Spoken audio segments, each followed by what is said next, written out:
just drip slip through the pitfalls. I just wanna chill with the big dogs. House on the hill with a big dog. Make it a ride, I'm taking a lot. So it's about time that I get what I got. And it's about time that I get what I need. And yes, I'm needy, I need to succeed.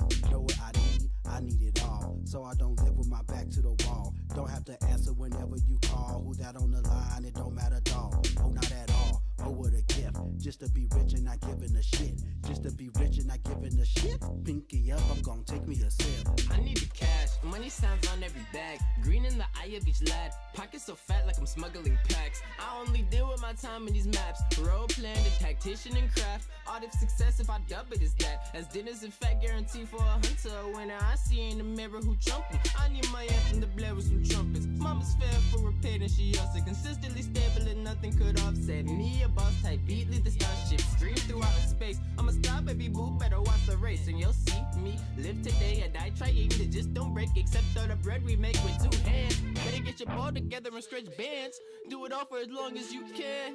Get your sandwich ready and go hand up alone. You niggas just can't comprehend.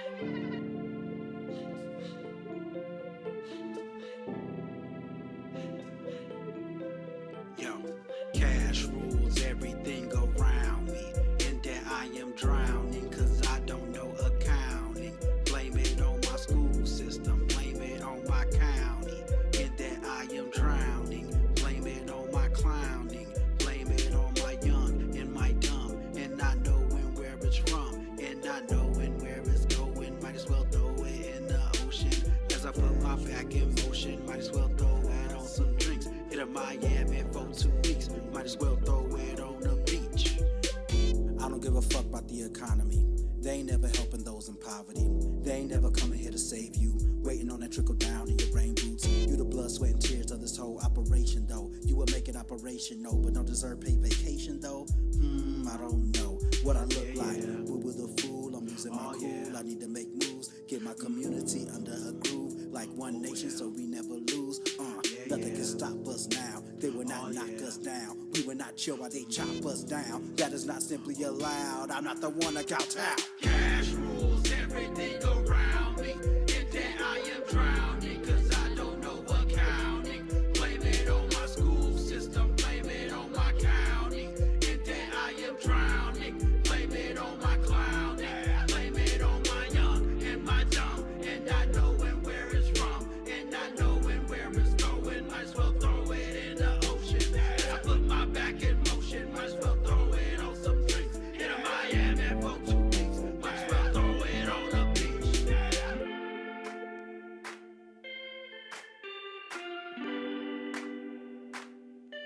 Oh yeah.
Yeah.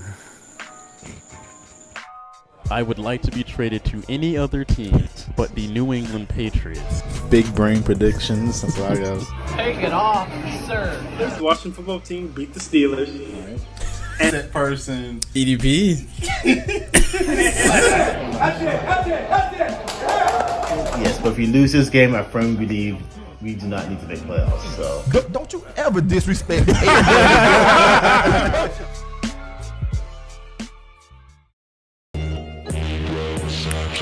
What is going on, folks? Welcome back to your favorite show on the internet. This is After Further Review, episode 88. I am your favorite co-host, Jalen Brown. Hello. I'm your other wonderful co-host, Shaquille Brown. How's it going, everybody? I guess since Shaq's back this week, I'm no longer the wonderful co-host anymore, so I'm back to just being everyone's least favorite. So, how's everybody doing? We are good. I am very excited to have us all back together. It's been like a weird... May was kind of weird because we were just all over the place for that month. But It's been a couple weeks. And we are back to our usual ways. So, Shaq, have you been? Good. Back. Happy to be back. In person with y'all. I feel like it's back to the old days. So. Right. You guys want to take our introductory shot here? Well, To another wonderful week. beautiful. Cheers, gentlemen. I'm not taking shots of moonshine.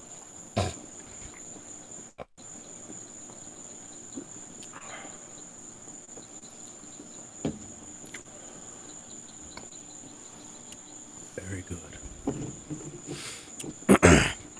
Before we get into the actual show, of course, I want to mention, if you are only listening to the show through your podcast app, if you click the first link in your podcast description, you will be taken to the YouTube version of this episode, and you can watch the video version, which, in case you don't know, we stream it live every Wednesday night at 9:30 p.m. Eastern Time, whether there is an NBA Finals game going on or not. We are still here, still going live every Wednesday, 9:30 Eastern Time.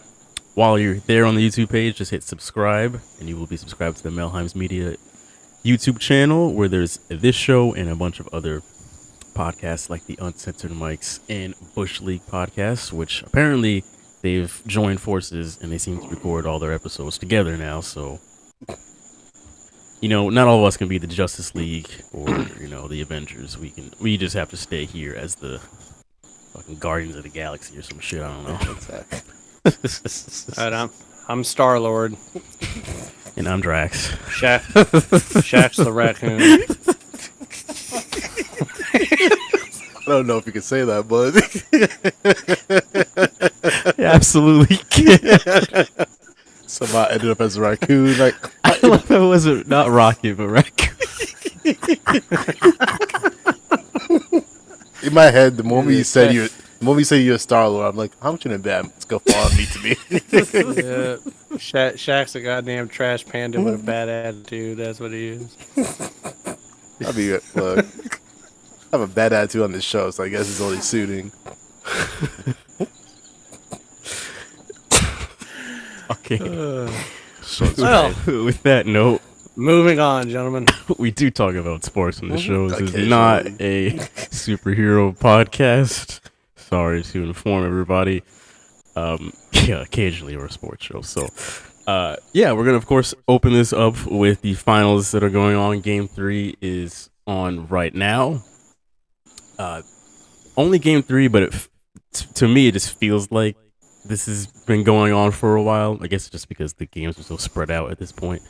But what do you guys think so far of how the series has been going? Shaq, I will start. Well, don't we have to make our pick real quick before the game gets on? Yes, thank you for reminding me before we get before we get any deeper into this. Be like halftime, like who we gonna win?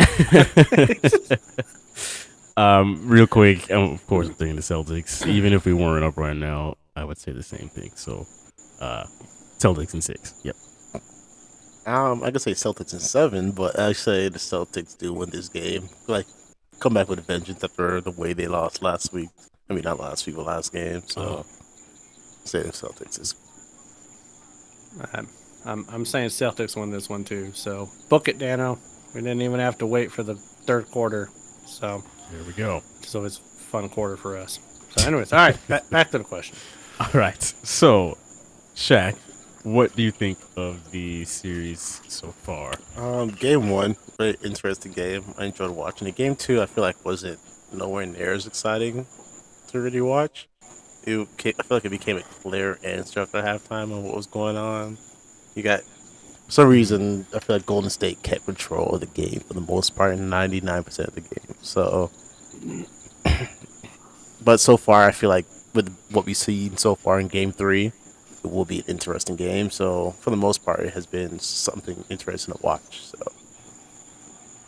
Any individual players that have stood out to you this series so far?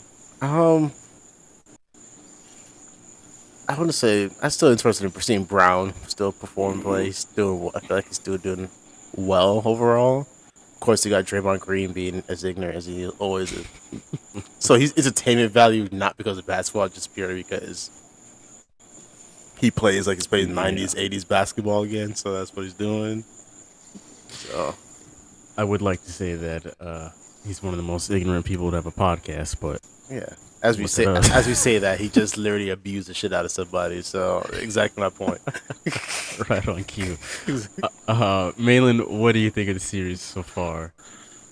Well, I remember when we were talking about this series the Wednesday before the first game, and I said that the third quarter was just going to be indicative of how the series is going to play out. And for the record, I was right last week, Jalen, on game one. Just like to point that out there. Because normally when Boston doesn't win the third quarter, they normally don't win. Now, they just happen to go on a 40-16 run in the fourth quarter on game one. But, the fourth quarter in game two is a little bit more indicative of what normally happens. But I thought it was pretty much going to be so far like what was going to happen. But I thought Boston would win game one. I thought Golden State would win game two. And I thought it would come back to Boston for game three, where hopefully we at least, split again. Hopefully we take two and we go back up to Golden State 3-1. That would be beautiful to me. Amazing. But one of the things that I don't like about the series, and I'm just now for the first time realizing just how distracting it be while I have a game on while I'm doing this podcast, because I just saw Williams dunk the ball, almost got out of my chair. But I don't like it when refs influence a game. And what happened in game two with Draymond Green is that once he got that technical with 55 seconds left in the second quarter, it's almost like he knew that they weren't going to call another technical on him. Yeah. It was like three other times he should have got another tee and thrown that out of the game. But he knew that he has that history with the finals with Cleveland, that they're going to be a little slow to give him a second technical. Right. So he was able to get away with a lot more than what he should have. And that is the human element and influence that a referee is not supposed to be putting on a game. Call this like you would a game in January. Right. Make it fair. You can't give one player a different set of rules. So that was kind of that was upsetting to me. But the most upsetting thing in game two to me was the fact that Horford, Smart, and Williams combined for a total of 6 points. Yep. Three of your starters score 6 points. Makes you want to vomit in your mouth a little bit. So that didn't make me feel too good. But you know what? Boston is 6-0 in these playoffs after a loss. Mm-hmm. So I'm hoping we get a victory tonight. Yeah, you definitely called the third quarter to a T. It has been the tail of the third quarter for the most part. Like besides just that weird kind of game one, the terror that we went on in the fourth quarter. But the Draymond Green thing is extremely annoying because it's exactly what you said. Like, he knows that the ref know his history in the finals. They don't want that to dictate another finals, whether you think that or not. So he's gonna just kind of keep doing his thing, going on these antics, knowing that he kind of has like this little cushion or wiggle room, because it's kind of like you would think his history would work against him, but right now it's somehow working in his favor just because of the stage that he's on. And it's Yeah. really annoying because even in this game, it's continuing. But go ahead. It's upsetting because we're talking about someone's antics versus other people's performances. Yeah. Does that make sense? Like Horford had a great performance in game one. Hell, he led all Right. scorers for Boston in game one. They should have been talking about Jordan Poole and his performance in game two from the Golden State side, but instead we're talking about antics of somebody. Yeah. It's just it's disappointing that's kind of happening, and so I hope that the referees going forward, not just this game or the games that were in Boston, but like call it the same way on both courts, Right. but call it the way it should be called. Don't let somebody, if he gets teed out of a game, that's because of his actions. That's not a ref influencing a game. That's a ref calling the game the way it should be called. By not calling it by the letter of the law against him, but doing it against other people, then you're putting an influence in the game that a ref shouldn't have. Yeah.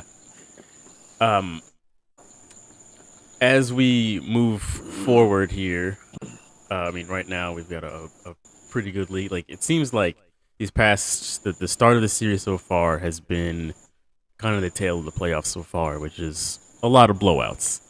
Do you guys think that this will start to find like a middle ground and the games will get a bit tighter going forward after tonight, or do you think that it'll similar to the Eastern Conference Finals? It really didn't get tight until the last. It was Game 6 and 7. What do you think, Shaq? I mean, like, to use this game as an example, you guys have a significant lead, but I feel like Steph will warm up at some point and make this a little bit of a closer game. I feel like a lot of these games are going to go like that. Kind of like that. First half of the game is going to be one significant lead, and then beginning of fourth quarter, be a close game, and then that's how I feel like any of these games are going to start going from here on out. Because I don't see Steph necessarily really wanting to get blown out or trying to keep it close for the most part of this game. And I don't see y'all necessarily wanting to be blown out after last game. So I feel like y'all will continue to make it close from here on out. Okay. Well, I mean, to me it comes down to the third quarter. It doesn't really matter what happens in the first half of a game in these NBA finals. Like we're up by 15 now. It's probably about to be 13 because someone's in the free throw line. It doesn't matter if we go into the half at 10 or 8 or 15 or whatever. The Warriors have the ability to cut a 15-point deficit in like 2 minutes. And they could do it in 2 minutes in the third quarter, or they can do it in the last 2 minutes of the fourth quarter. But what needs to happen is Boston needs to come out of the locker room without, unplugging their head from their ass and actually play some defense. Because they got outscored 38-24 in the first game and 35-14 in the second game. Yep. So the third quarter, like, it really doesn't matter. Like, I can say, I love the lead that they have right now. It's double. That's great. Doesn't mean anything if they allow Golden State to rip off another 35, 38 points in the third quarter. Yep. So, I mean, Boston has to be able to make the same adjustments in the third that Golden State's making and make that a more competitive third quarter. If they don't do that, then Golden State could easily win this game or any game because we're not – I mean, let's face it. Boston is not going to go on a 40-16 run on the fourth quarter every single game. Right. It's not going to happen. So they had a very abnormal fourth quarter in the first game that allowed us to really put the hammer down on them and win the first game. But the second game is a little bit more indicative of how Boston plays when they don't show up for the third quarter. So yeah. we really need, we need a good showing in that third, man. Yes. Last thing for me is just ball security. We have got to take care of the basketball. When we play just careless, I mean, it shows in the win-loss column at the end of the day. Like, it is pretty apparent. There is a stat in the playoffs that if 15 or more turnovers in a game, they've won 20% of the time. Less than 15 turnovers in a game, and they've won 80-something% of the time. So, you know, those turnovers were not just turnovers in game 2, though. Like, Golden State was stealing the ball and getting points in transition. Like, it wasn't just carelessness. Right. Where they were able to kind of reset the defense. Like I said, ball security is huge. But I think they just hit another 3, so that's nice. Go Tatum. Love it. All right, folks. We will move along. By this time next week, mathematically, I believe it could be over by then, but I don't think anybody sees that coming. But we'll see. So either we have 2 very happy or 2 very upset people by next week. Is what we're saying. Right. Well said. Time for the news. Today's top stories and breaking news. All right, we got a loaded news section this week. This is where we'll be spending most of our time this week for sure. So we'll just hop right into it with some NFL news, and we will start off with your favorite Cleveland Brown, who has not yet played a single game. Deshaun Watson reportedly met with 66 women for massages over a 17-month period. He's got very tight muscles, so he really needs to get them massaged out. So you can't just by a lot of different women too. He's a professional athlete. He has. There's so many jokes I would love to continue. Oh on yeah, this, I'm not get canceled immediately. Jeez. He's gotta get those tension spots rubbed out. Okay.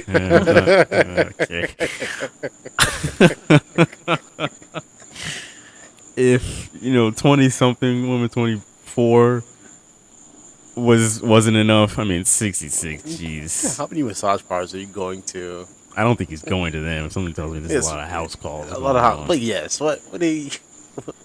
Man, just be like everybody else and go to strip clubs. Call it a day.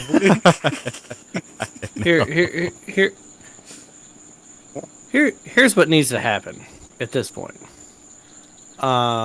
Since he's met with the NFL, 2 more people have joined this lawsuit from 22 to 24. Like, he needs to be suspended at this point. He needs to be. The NFL has to. I don't care if it's a suspension or there's a put him on the commissioner's exempt list to where he doesn't play, because he's already lied to the NFL. Yeah. He told the NFL and the Cleveland Browns that he had only had 50 massages outside of, like the team facility or whatnot over 5 years. Now you have the New York Post or the Washington Times coming out and saying that it was actually 66 in 17 months. That's already a lie. Now, you also have to think about the fact that you're talking about a franchise quarterback, right? These training facilities have the ability to give an NFL player whatever massage they need in the complex, right?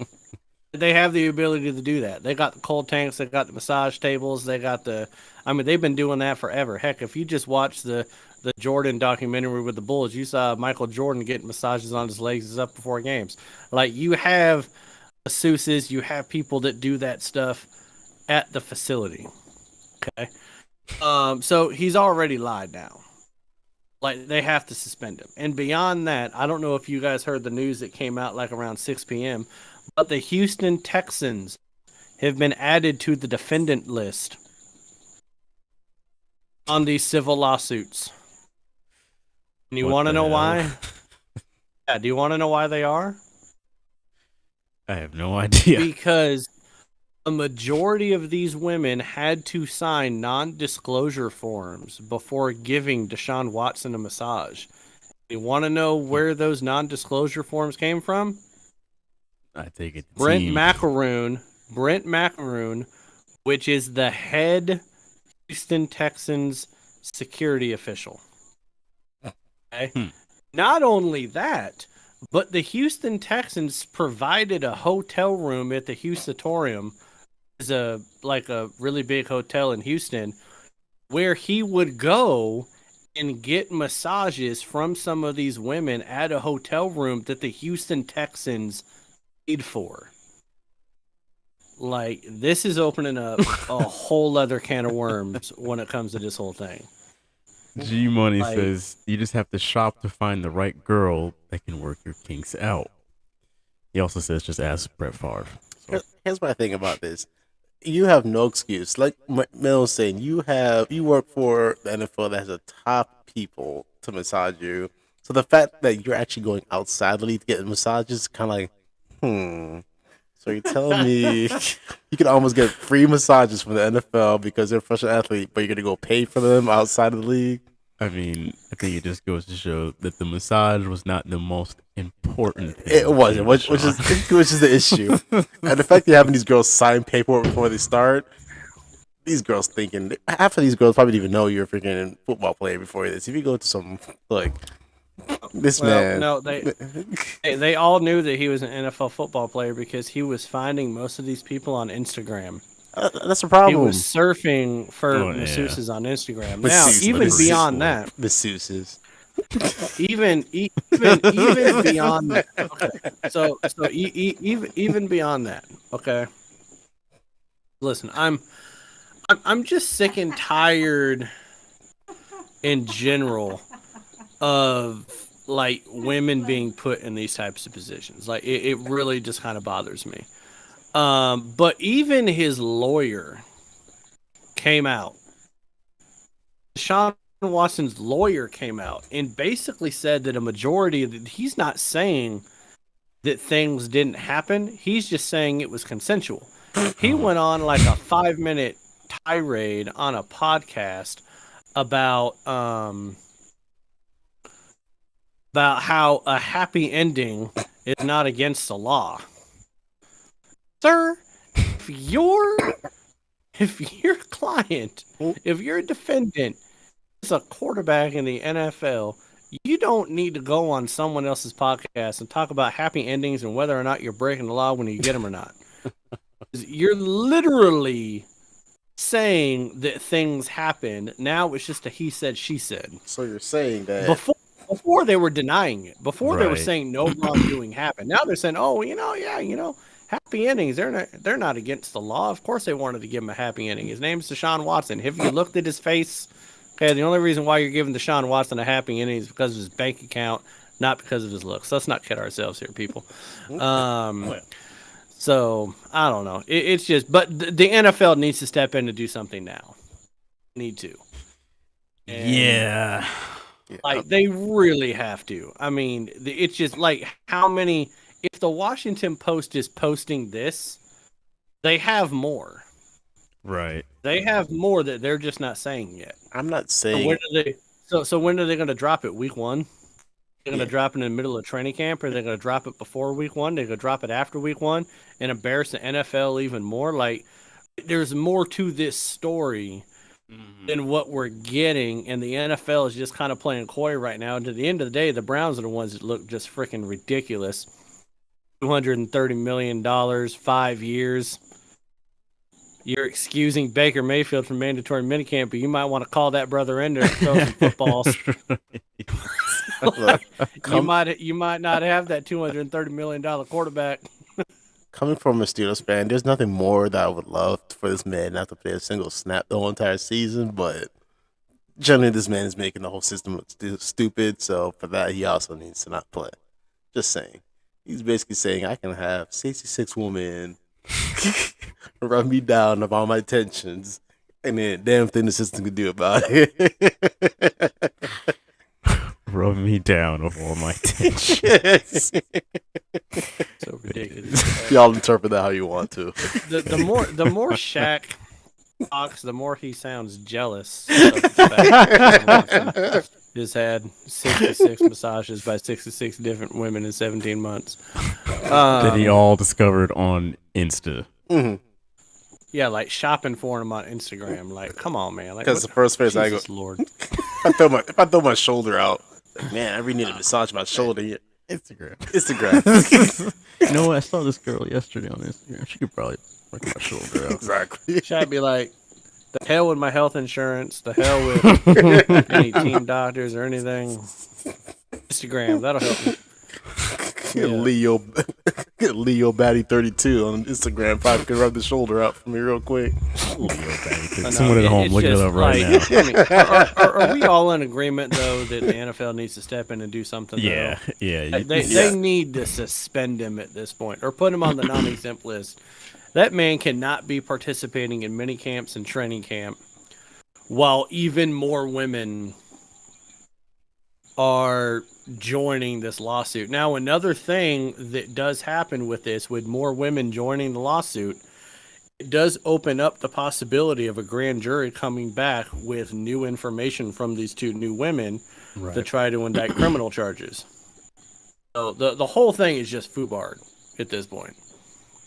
So, I don't know. If this teaches you nothing else, folks, Instagram is still the devil. Will So, get you nothing but trouble. Stay Yep. on Instagram. Unless you are looking up after further review on Instagram. and it's a little different. Yes. Then it's the gospel. All right. Next up here, the Denver Broncos are going to be sold to the Walton Penner family for a little over $4.5 billion. This is more or less the Walmart heir, the group that is still involved with Walmart. So, yeah, Broncos getting a new owner and a fat check paid out to the previous owner, which I don't know who that was. Yeah, they're happy as hell now. Well, it was Pat Bolin, but he passed away a couple of years ago. So they've been in the process of trying to find a new owner. But it was just released earlier today that the Broncos are going to be changing the colors to blue and yellow instead of blue and orange because now they're owned by Walmart. No, they didn't. That's a joke, Jalen. Jesus Christ, you're as gullible as shit. I didn't hear it because of the Walmart part. I just heard blue and yellow. Russell Wilson just became the highest paid Walmart employee, so that's cool. I got all kinds of jokes. Don't even worry about it. But no, $4.65 billion for a franchise in Denver. Keep in mind the Los Angeles Clippers. It hadn't won anything ever, but just because they're in LA, sold for $2.6 billion to Ballmer like 8 years ago or something like that. Yeah. So I guess that's the going rate. And you know what? Listen, if I was a billionaire, I would buy a professional sports team in America because all they do is make money. They never lose money. Yep. So I think it's a good investment. I just want to know if with all this extra stuff, like, are they going to be selling great value stuff at Mile High Stadium? Or are they going to have knockoff sodas and generic beer and stuff there? I don't know. But what I think is the funniest thing though is that they announced that the Broncos are being sold for $4.6 billion, and then all of a sudden, out of nowhere, it seems you start hearing what Russell Wilson is going to be asking for a contract extension. Have you guys heard these numbers? Yeah. I have heard two different numbers. One is 5 years, $250 million. That's to be $50 million a year. Okay. I heard another one today by Deadspin that said 5 years, $315 million, which would be $63 million a year, and he wants it fully guaranteed.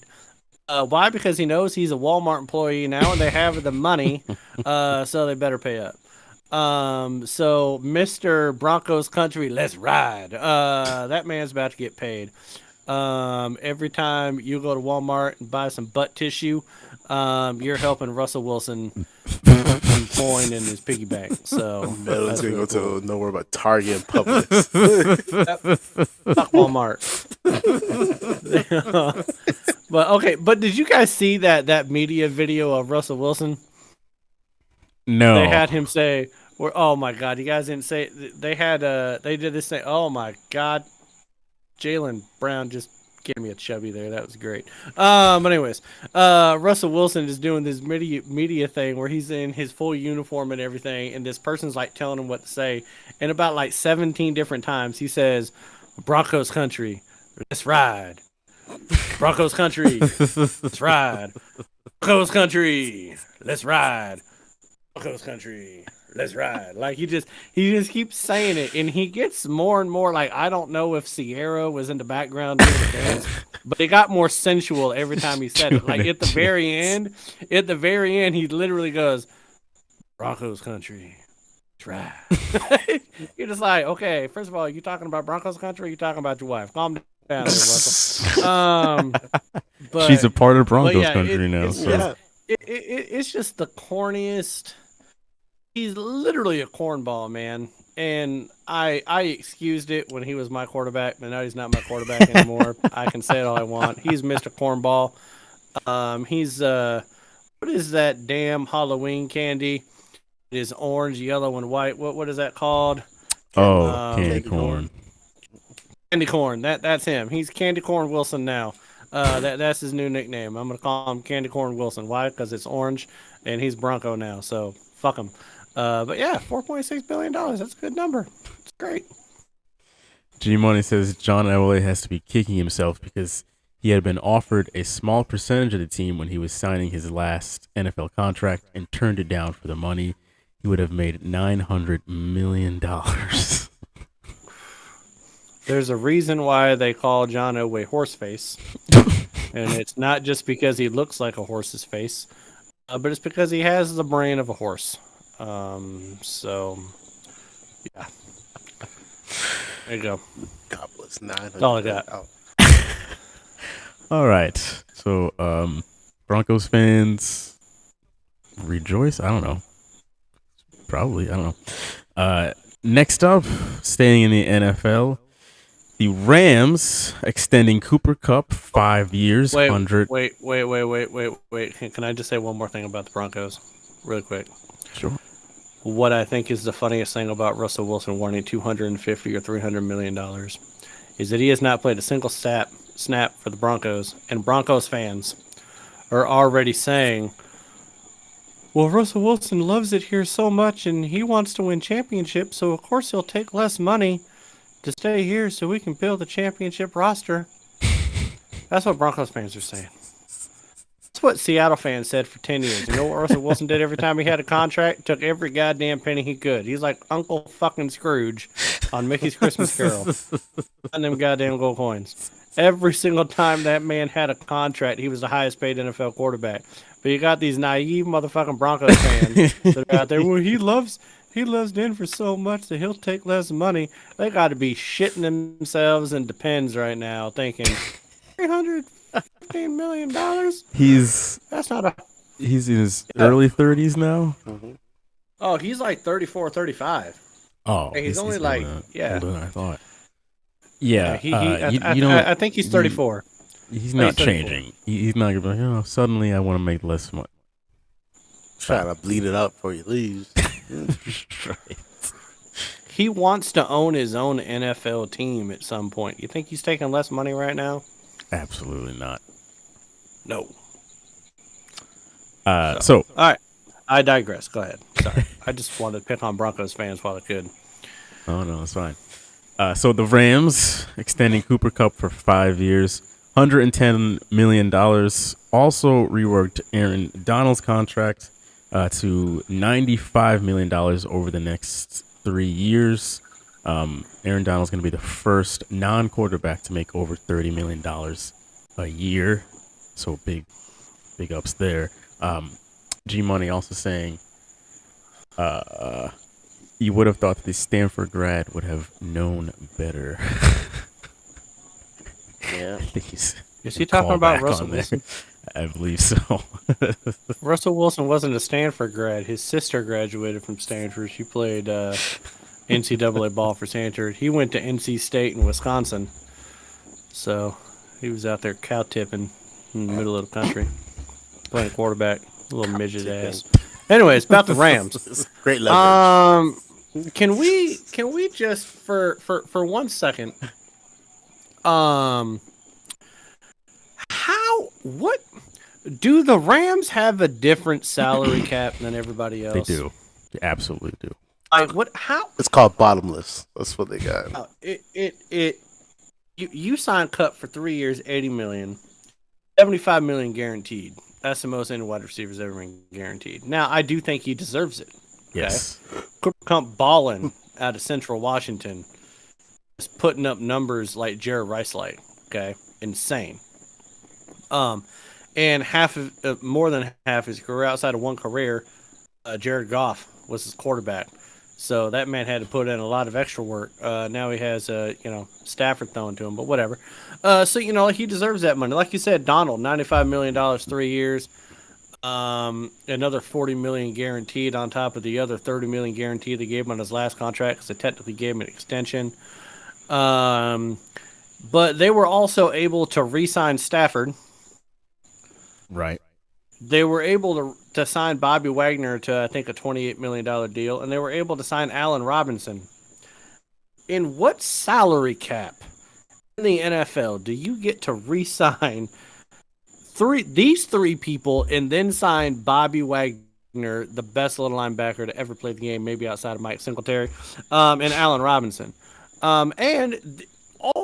All reports are showing that at some time in the middle of the year, they're going to re-sign Odell Beckham when he's healthy enough to sign on the NFL roster. How the hell they're going to find that money, I have no idea. But they seem to be able to have an infinite amount of pockets to pull money from, and the NFL doesn't give a shit how they do it. What it really means to me is that they are backloading the hell out of everything. Yep. And what's going to happen after the next 2 years? Because Aaron Donald got a 3-year deal, right? They basically gave him more money for the next 2 years, but the third year is voidable. But they added another 2 years to the contract, which are basically going to be voided anyways, right? What's going to happen is that the Rams are going to end up being worse than the Cleveland Browns were from 2010 to 2020. They're not going to have any money in the salary cap. They'll probably even put 53 people on the roster. How backloaded they are. Like, I thought it was ridiculous what the Saints were doing with Drew Brees, Alvin Kamara, and all them people for as long as they were. But the Rams are being more ridiculous. They're like, you know what? We're going to go after 2 more Super Bowls, and after that, don't talk to us for a decade because we're going to have a nice stadium, but no one's going to come to it. Because they're going to be terrible. Like, they can't keep this up. No. At some point, the salary cap is going to bite them in the ass. But when you sign that many people and you're just doling out all that money, I mean, come on. How in the... It doesn't make any sense. That Orange County money, except it only applies to the Rams, not the Chargers. Yeah, Chargers. I don't know. It's just I don't get it. I do know that the Broncos won 2 Super Bowls in the late '90s, and then a few years later they were fined like $500,000 because the NFL investigated and found out that they were basically committing like salary cap fraud. And so that might be what the Rams are thinking. Like, hey, you know what? We can massage and manipulate the salary cap all we want, and maybe we're going to do things that we shouldn't be doing. And at some point down the road, the NFL is going to find it out. But if we can win 1 Super Bowl, 2 or 3 Super Bowls, right, and you're only going to find us $500,000 or $1 million, we literally have an owner that's like a $4 billion person. So I don't think he's really going to care.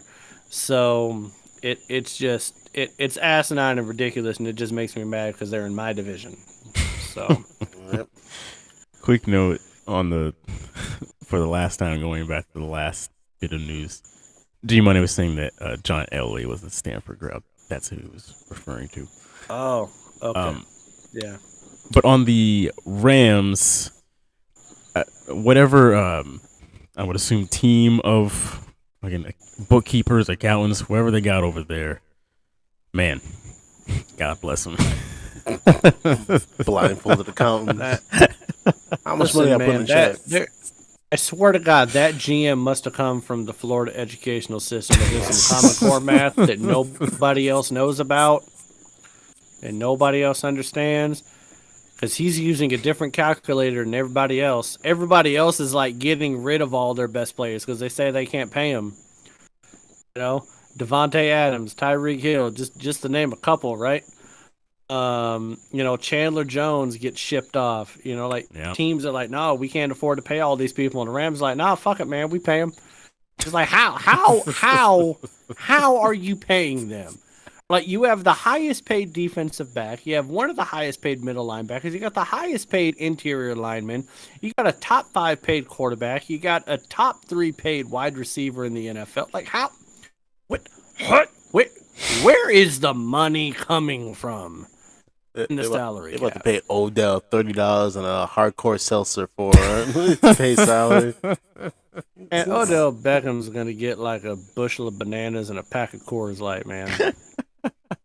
That's about all he's going to get. And they're like, we'll get you some food stamps. We'll sign you up for food stamps. We'll pay you off of the government money. That's what we'll do. They got really good cheese that you can buy on food stamps. Don't worry about it. He'll take the deal too. He's like, you know what? I get to stay in LA. I'll take it. Moving on to the last bit of, the first bit of NBA news. So this happened a few days ago, but Quinn Snyder says to hell with the Jazz, steps down as the head coach of the Utah Jazz. He was there for quite a while and had some really, really deep runs in the playoffs with the Jazz. A bit surprising to me that he made the decision to step down. Yeah, I don't know. It just kind of seems like maybe the Lakers signed their head coach maybe just a week too soon. Because, would they have still gone with Darvin Ham even if they knew Quinn Snyder was going to be available? But it did seem like Snyder kind of stepped down and wanted to be away. Can I make a hot take? Yeah. I want you to book it and I want you to write it down because this isn't going to happen for another year. Okay? Snyder is not going to coach next year. Okay? After next year, Pop is going to retire from the Spurs and he's going to become the head coach of San Antonio. Huh. Okay. He has ties to Pop's coaching tree. Pop has always loved Snyder. Always spoke very highly of him. I think that Snyder realized after 8 years that one, Utah is not going to be able to get free agents to go there. You're not going to be able to win with just Mitchell. And they're never, especially in the West, man. Come on. How many you can talk about? I saw someone talking about it on ESPN what happened. They said, "Oh, he's had so many deep runs in the playoffs." Really? Has he ever made it to the Western Conference Finals in 8 years? No, he hasn't. No. So getting past the first round means you made a deep run in the playoffs? No, you didn't. You made it to the second round of the playoffs, which is the best that the Utah Jazz are ever going to do. When you put it like that. Another team like Utah is like Memphis, man. If Memphis doesn't get another person alongside Ja Morant, you're going to see Memphis do the same thing over the next 8 years. But I'm just saying right now, he's going to take a year off because Utah has his rights for one more year. He'll be a free agent head coach next year. Pop's going to step down after this year, and he's going to be the coach of San Antonio. Book it here, people. All right? That's my hot take. That's how I make sense of him leaving. After 8 years. That would be really, really interesting to see work out. Shaq, have any thoughts on this? Not really, to be honest with you. But I feel like a good change is good for these teams. And like Malin says, they're a team that definitely needs some more support player-wise. Besides changing of coaching going on, when you have 1 to 2 person deep at most of your roster of all stars, and you can only make a second round push every single year. What are you watching? I guess it just seems like they go deep every year in my imagination, but For they them. just They just they always make the there. playoffs every year. For Right, them, they're just for always them there. it's deep run, Right. but like overall, it's just second round. When you think about it, though, like normally a head coach is fired. Yeah, exactly. Even like Mike Williams with Cleveland, because this is what I was kind of thinking before I kind of had this thought with San Antonio. Mike Williams took Cleveland to playoffs how many times and took them to the finals once where they lost to San Antonio. Yeah. But he was actually making deep runs in the playoffs, and he got fired right after making the playoffs. How many times do you have a 55-year-old head coach that's been successful for 8 years just up and leave? Right. Just say he's only going to take a year off, because he flat out said he's going to take a year off of basketball Mhm. to see what happens next. That normally doesn't happen in the NBA. Usually, if you leave a team in the NBA, it's because you were fired. Right. It's not usually because you step away. So, Speaking of NBA coaches, Rasheed Wallace will be an assistant coach of the Lakers. You guys knew we would not be able to go a week on this show without talking about the Lakers in some context. Impossible. And Rasheed Wallace joining the Darvin Ham coaching of the Lakers. This was kind of out of left field to me. I had no idea that Rasheed Wallace was even still involved with NBA coaches, but here he is. You guys have any thoughts on this one? Apparently, GM LeBron has made another play and saw something going on. So I give him props on for everything. There ain't no damn way in hell LeBron James wants Rasheed Wallace as an assistant coach. I mean, Wallace being an assistant in the NBA, in my opinion, is like Dennis Rodman being an assistant, Draymond Green being an assistant at some point when he gets out of the NBA. I mean, come on, man. Like, really? What the hell are we doing I now? don't get it. Beyond that, did you guys watch Ham's introductory press conference? No. Okay, first of all, do you know the Los Angeles Laker that was standing off to the side of the podium while he was giving his introductory press conference was? You know who that was? Is it a former player? Current Russell Westbrook. player. Russell Westbrook. Standing off to the side. And you know what Ham went into like a 5-minute tirade about? Saying, don't get it twisted. Russell Westbrook is still one of like the top 5 players in the NBA. Like basically Ham literally for 5 minutes in his press conference was rubbing down Westbrook like these people were rubbing down Watson in a hotel room. Like it was disgusting. If we were to eliminate How the much top praise he 15 was players, giving in to him. the top 10 players in the NBA, maybe he's top 5. I mean, I think he called him. I think he used the word tenacious defender. Stop it. Like For the other elite team. scorer. I think he used tenacious defender and elite scorer. I was like, dude, do you have like a thesaurus in front of you when you're using these things? And when you're talking about them, are you using tape from like 2012 when they were in the finals against Miami and Oklahoma? Like, which Westbrook are we talking about? Because the Westbrook that I saw with Los Angeles, he was, I mean, first of all, forget defense, but I mean, he was more of a humanitarian than he was an elite scorer because he was building brick houses for the homeless in LA. But yeah, I mean, this is just if he ends up being a good coach, God bless him. But when I listened to that press conference today, and I was like, damn, dude, like Watson probably needs to call you for a massage the way you're rubbing this man down. This is something. Like he talked about Westbrook more than anybody else. It makes in so that much opening press sense as to why the Lakers went with him now. Because if you remember, like a few weeks ago, we were talking about how one of the interview questions that the Lakers were asking their interviewees was how would they handle Russell Westbrook? And clearly they found an answer that they liked in Darvin Ham and were like, there's our guy who's going to caress our $40 million man. Westbrook. And he also talked about how he wants to utilize Russell Westbrook off the ball next year. Well, Off the ball, like- on the bench. off the, not even I was that, off like, the court, out the stadium, off I was property. like, have you clearly not seen Russell Westbrook ever play where he's not handling the ball? I don't think a first-year head coach is going to teach Russell Westbrook to be like, yeah, man, you're going to be better off if you're not the main ball handler. Yeah, I don't know, man. It was really weird. You know what this all tells me?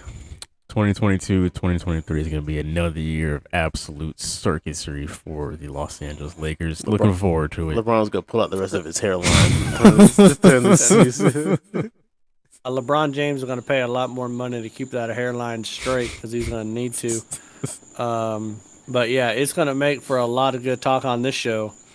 That's for damn sure. It'll be hard to top 'cause what we they can- did last year. Oh, I think they can do better. I think they can do better.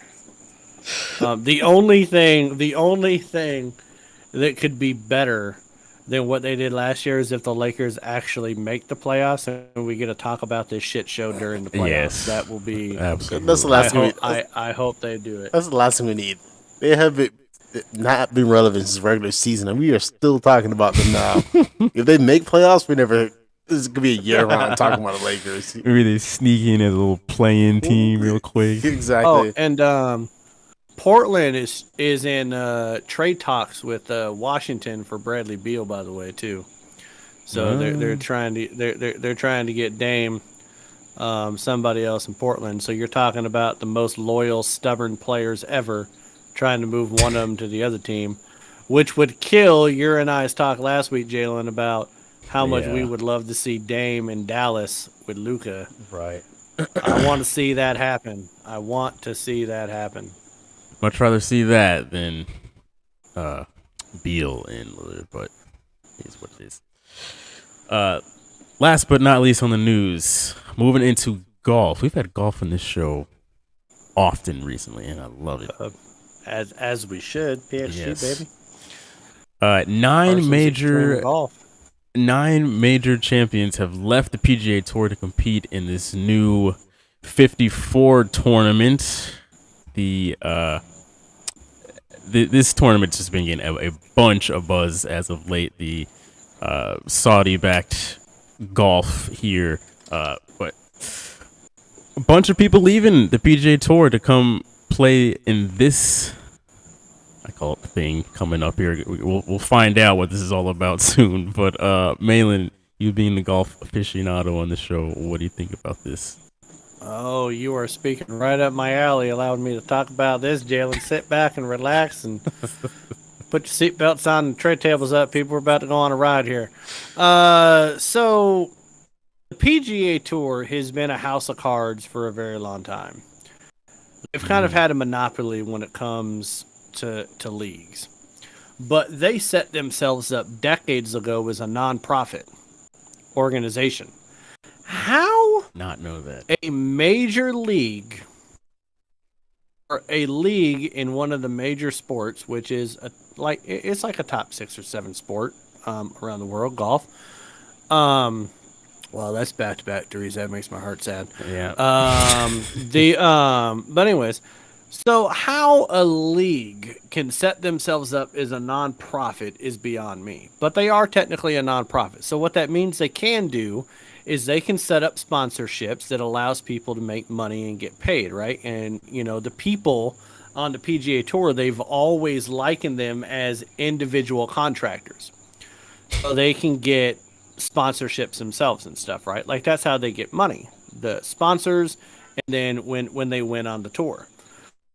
So they can't give guaranteed contracts, guaranteed money to players. The PGA Tour can't do that under the current ability that they are right now. Okay? This live league, live tournament, whatever, obviously is backed by Saudi money. A lot of it is. It's been well documented that it is. Now, everyone that's up in arms talking about, choosing money over morals and stuff like that, typically tell those people, hey, look at the tag on the back of your shirt and look down at your shoes and see if they're made in China. Because if they're made in China, shut the fuck up. Because you really don't care about the well-being of people. Right. When you're giving money to companies that don't create a good work environment over in China for people to make the products that you buy. I mean, the NBA has been in bed with China more than Deshaun Watson's had massages over the last 17 months. No one ever gives a shit about that, right? In his bed. But what you have, but what you have right now is that Mickelson just signed a $200 million guaranteed contract. That's without winning anything. Yep. Okay? You can win as much as $4 million, $5 million, up to $15 million in these tournaments. And if you actually win the league championship, you get another $18 million. Okay? Johnson, $125 million. $125 million guaranteed. Do you know how much money Tiger Woods made off the PGA Tour his entire career so far? $121 million. $121 million. Wow. Tiger Woods is a billionaire because of the endorsements that he's had and the sponsors that he's had. Okay. But now you get DeChambeau and you got Reed coming out today. Yeah. That are joining the tour. Now, if you're the best person, like if you're, let's say, Shaq, you work in hospitals, right? Mm-hmm. Let's say, I know you're not, but let's say you're making $100,000 a year. Actually, I shouldn't just say I know you're not. I hope you are. But, let's say you're making $100,000 to do your job right now. Someone comes up and offers you, hey, you know what? We'll pay you $2 million a year to do the same thing for less work. You'd be an idiot not to take it. And that's what's happening in this league, because instead of playing 72 holes in 4 days, they're playing 54 holes in 3 days. And there's no cut. It doesn't matter how you do in the first 2 days, you're still going to have a chance to compete. And so it's really putting the PGA Tour on its back, because they're really wanting these majors that are governed by the Masters in Augusta, the USGA, which is not affiliated with the PGA, and they want the Open Championship, the British Open, to say that these players can't compete in the majors because they're playing for this other league. Meanwhile, there's been players for decades that have only ever held European tour cards, and they've never played in the PGA, yet they compete in these majors. So you're really looking at a lot of hypocrisy, and the PGA is trying to save their ass, but they need other people to kind of save their ass for them.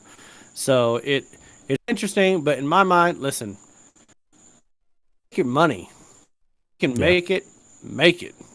Like, otherwise, Phil Mickelson would be on the Champions League the next couple years, and he would be making it most like $1 million a year off of what he won. Right. He's got a guaranteed $200 million. Guaranteed. Yeah, I don't have a problem with it. It is like I feel like a lot of it is just the headiness of, since it's a Saudi-backed tournament, that's where a lot of that comes from. But, seeing like, at first it seemed like, all right, this is not going to pick up too much steam. And then Mickelson jumped. And then like today when DeChambeau jumped, it was like, oh shit, like this is really happening. It's crazy to just watch the snowball just continue. But there's like the big upside of playing there is the fact that it's easier, like the fact that there is no cut. That's huge. Like that's massive for them. And I would understand that combined with a bigger paycheck. It's like, it just makes sense.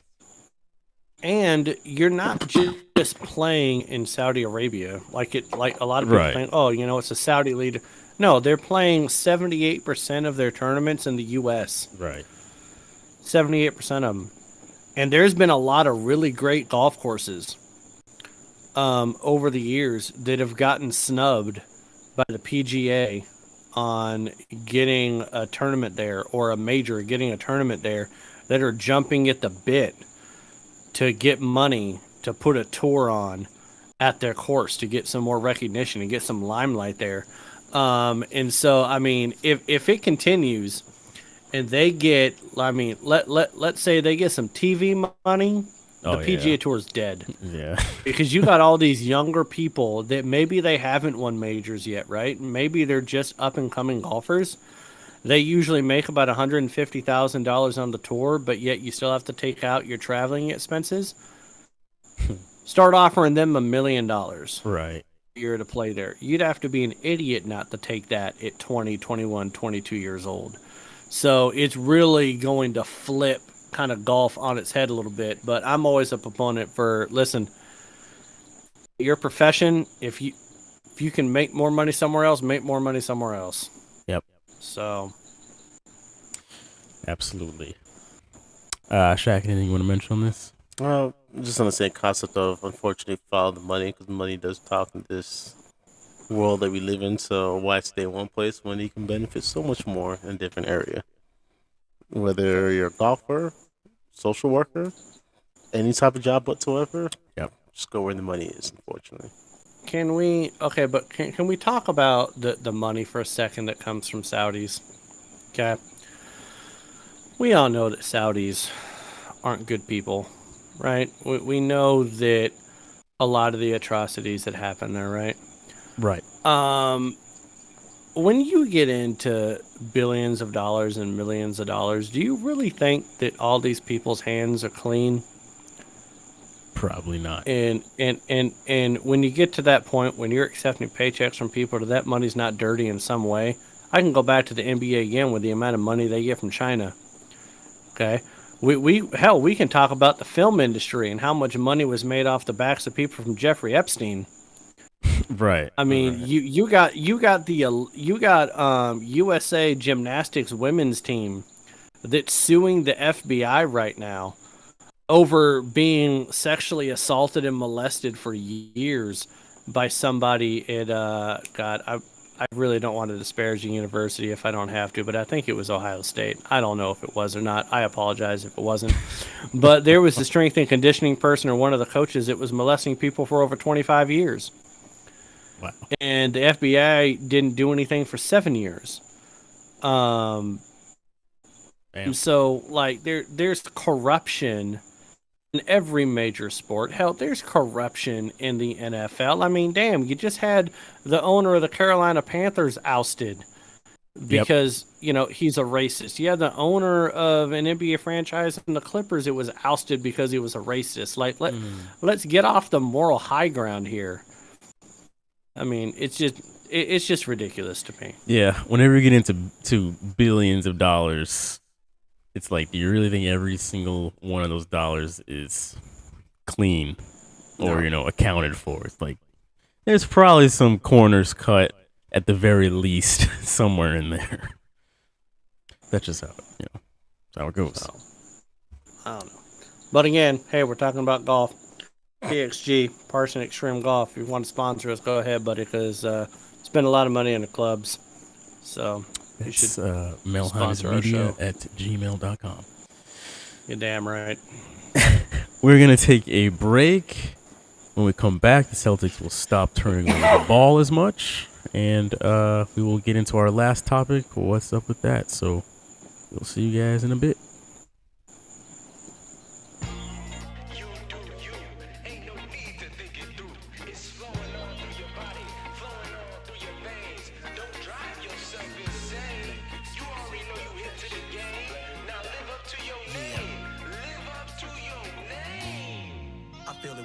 In my head, can't get it out of my mind.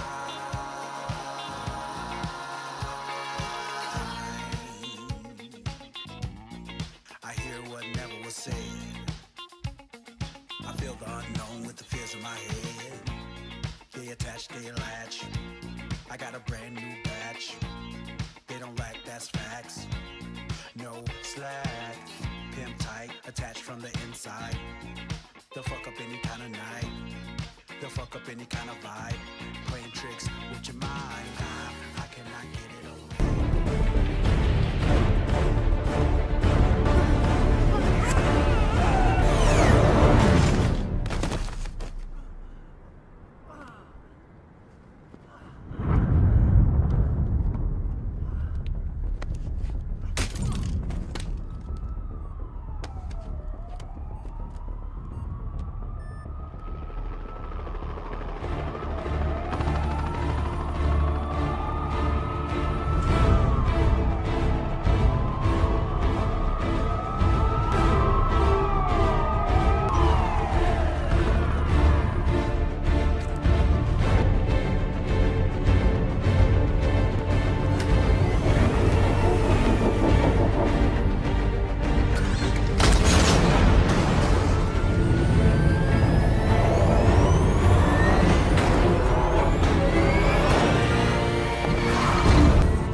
I will. How about this?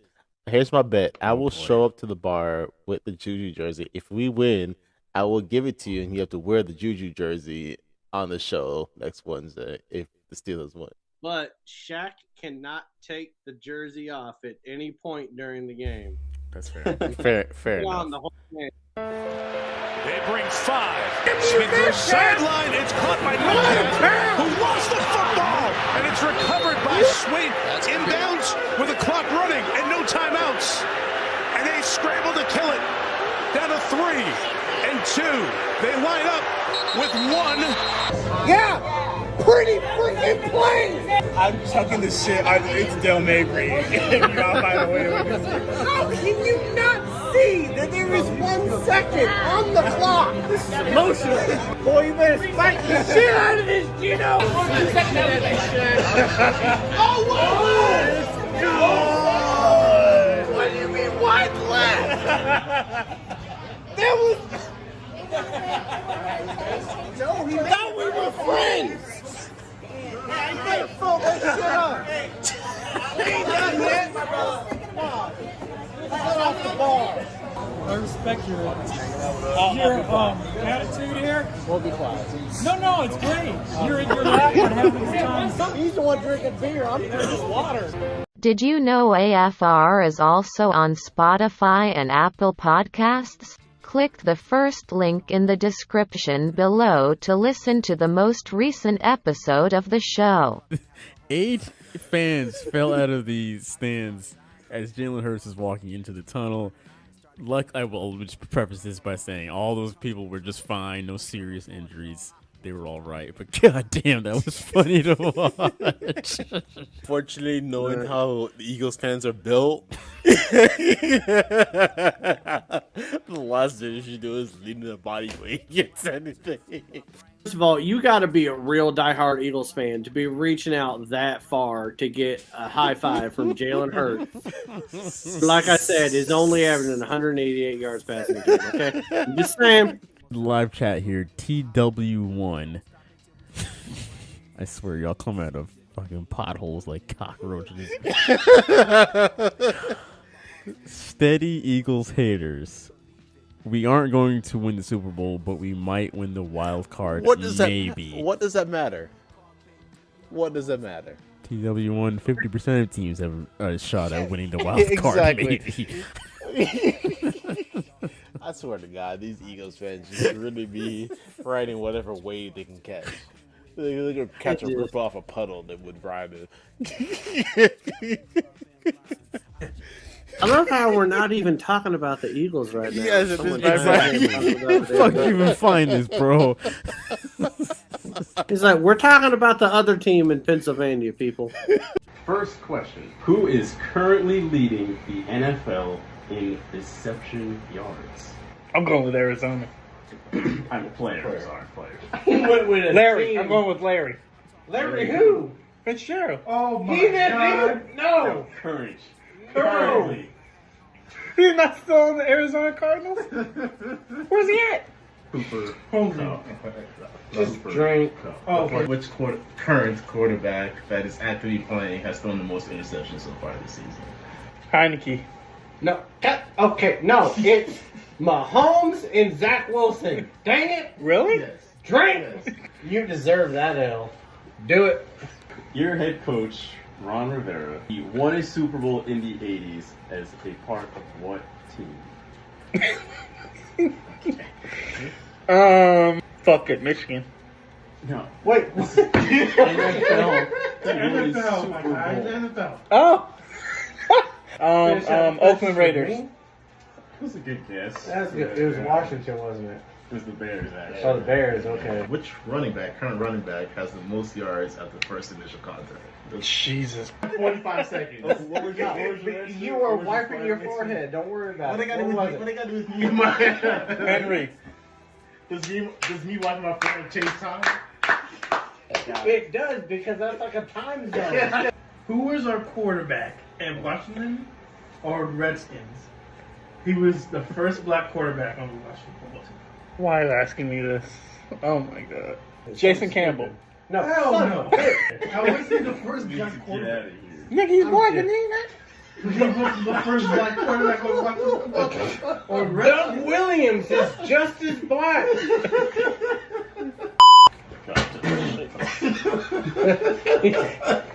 Ryan knows he needs some water. If Ryan makes you do the entirety of the show, give him a medal order for it. I mean, listen, hey, he thought that Fitzgerald was still playing, so. Not just still playing, but had no. At an all-pro level.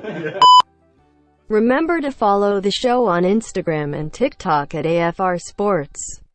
That's it, AFR Sports. Now back to the show with your hosts Jalen, Shaquille, and Malin. What are y'all doing? Welcome back to the show, folks. Finally.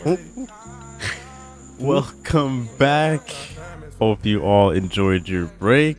Malin and I have not enjoyed this break. I'm not sure my exact words before we went to break, but it was something along the lines of hope we'll be up or something like that. And the complete opposite happened. So, anyway, any thoughts on the game so far, gentlemen? It's entertaining. Thanks, Shaq. I don't got a horse in this race. Okay, there we go. There's I've come to the conclusion that apparently Steph Curry can travel 2 feet in the air, and if he lands on someone's shoe, that it's a foul on that person. Yep. I learned that. So that's cool. God love whatever. these rules. Yeah, it's wonderful. Steph Curry a flagrant rules. foul, my ass. Dumb shit. Jesus Christ. Yeah, so we are going to get to the last topic of the week, but before we do that, we're of course going to take this second half shot. I need it at this point. Jesus Christ. This is desperate. Oh, you guys hadn't taken yours yet? Okay. Oh, gotcha. I was like, Do that real Another quick. one. Already. God damn.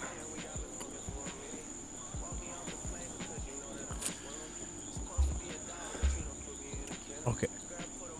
What's up with that last segment for this week? This is where we air out our grievances in the world of sports in the past week or so. Anybody want to volunteer to go first? I want to go last. I'm gonna give y'all time to mourn. I guess I get mine out of the way. Mine is not too much. I feel like we all focus on LeBron's skill and talent on the field, but I feel like we all forget that this man is probably one of the most elite businessmen I feel like there is in the sports world, and we seem to forget that. If there's anything he for sure outdoes Michael Jordan is for sure making money off the court. 100%. Think of it this way: Michael Jordan, yes, he has his shoe line, he does well with that, but think of LeBron, how much money this man makes off the court. Basketball, forget basketball money. Does not need it at this point in time. For 100%, this man makes, I feel like 99% of his money between commercials, shoes. This man, absolute businessman. I feel like 100%, and does really well with that better than any other athlete I feel like we can possibly see. He is the first active player to be a billionaire, right? Yes. So it's kind of like the lack of. I feel like nobody really talks about that on that aspect of how well he does with that. So your what's up with that is that we don't give LeBron James we enough respect as a businessman. Yeah, we don't acknowledge that. Say Man. we as in not us three? as a group, not us three, of course. Us three, I feel like we know better than that. I'm saying society as a whole. You have all these people who Well, okay. Well, can I just put a little bit in perspective here? Yeah. Do we give like Bill Gates and Elon Musk and Bezos like all this credit for making all the money they make? No, they're business people. We're talking about sports, man. We're talking about sports, but like there's more of these people in sports. Give a shit what LeBron James does off the court. We literally talked about a grown man getting jerked for the massage parlors. Okay. So we care about what they do off the court. Allegedly. Yeah, right. When it affects the sport, because he might not be playing next year. Yeah, so LeBron James has only made $385 million for what he's done on the court. He is the first active player to become a billionaire, but I think that everyone gives him the respect for being a businessman and kind of the mogul that he's put himself out to be. I mean, hell, he's a part owner of Liverpool, one of the best, soccer football clubs in Europe. He has a school in Akron that is put, I think, over 400 people into college fully paid and help them get, their high school education.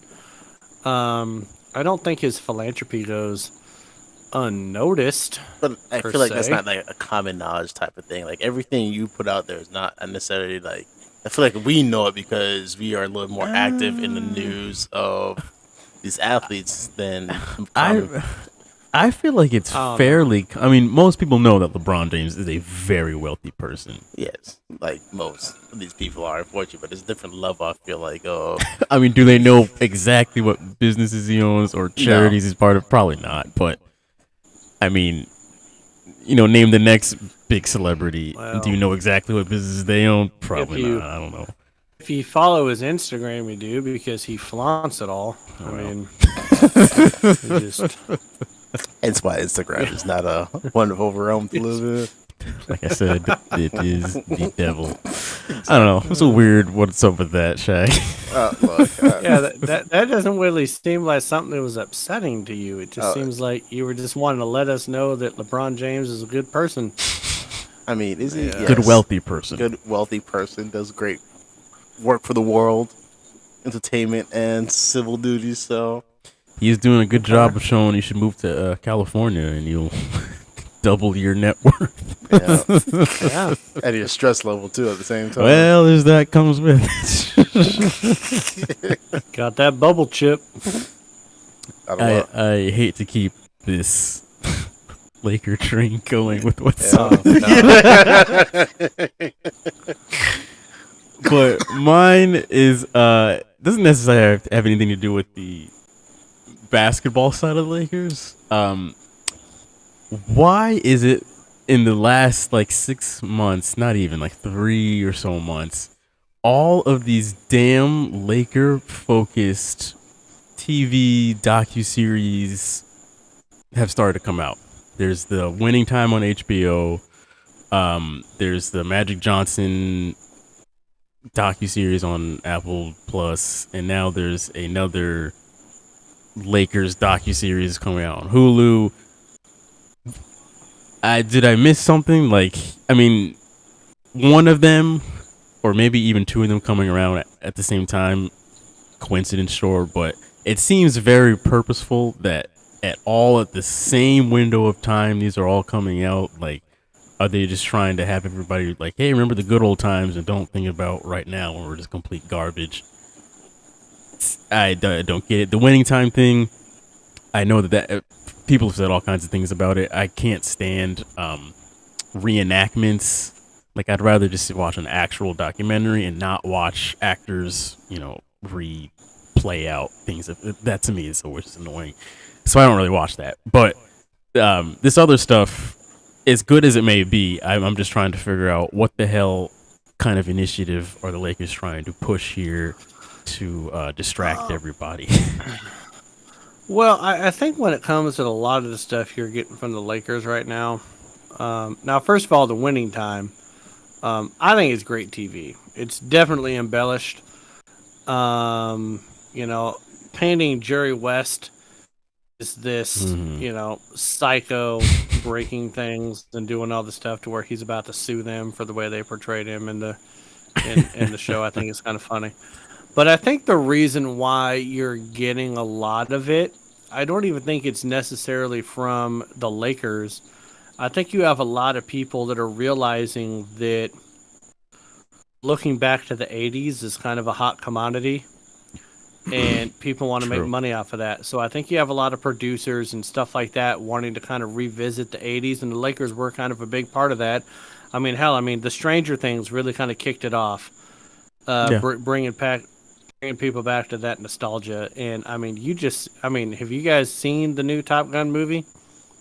If you haven't, you're one of probably the only two people on the planet that haven't, and you probably should because it's a really great movie. But even that is bringing people back to like that 80s. Like the 80s is the new 70s, is like the decade that you want to, like revisit and, kind of have the nostalgia of. And the Lakers are kind of a big part of that. So I don't really know that it's a drive by the Lakers. I think you just have a bunch of people that think their life sucks right now, and they think that life was better in the 80s, and they want to remember that. So I think that's all what right. it is. I mean, I'll give you that. You weren't there paying you weren't paying $5 a gallon gas in the 80s. You got that right. So that wasn't happening. On a side note, to make up for my lack of appearance in my last what's up with that, I did see a podcast earlier this week of somebody saying Dak Prescott was better than Lamar Jackson on a quarterback level. I would like to say that's a very ignorant and stupid opinion. Is this our show? Nah, definitely not a show. Yeah, I feel like all three of us know better.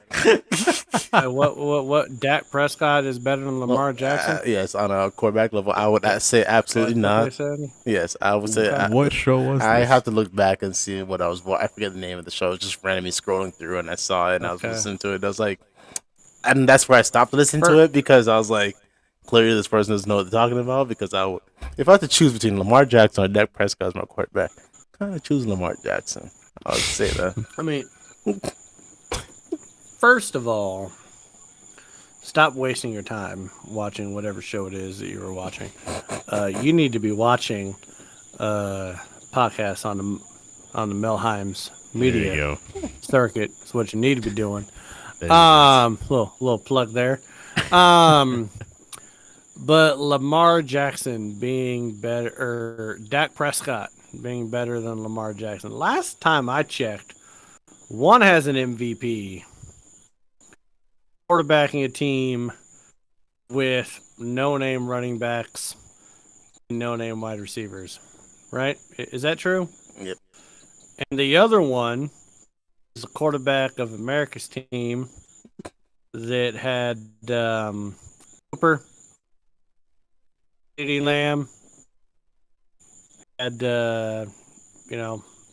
spoon feeding Elliott out on there jumping in Salvation Army buckets. Ezekiel Chipley.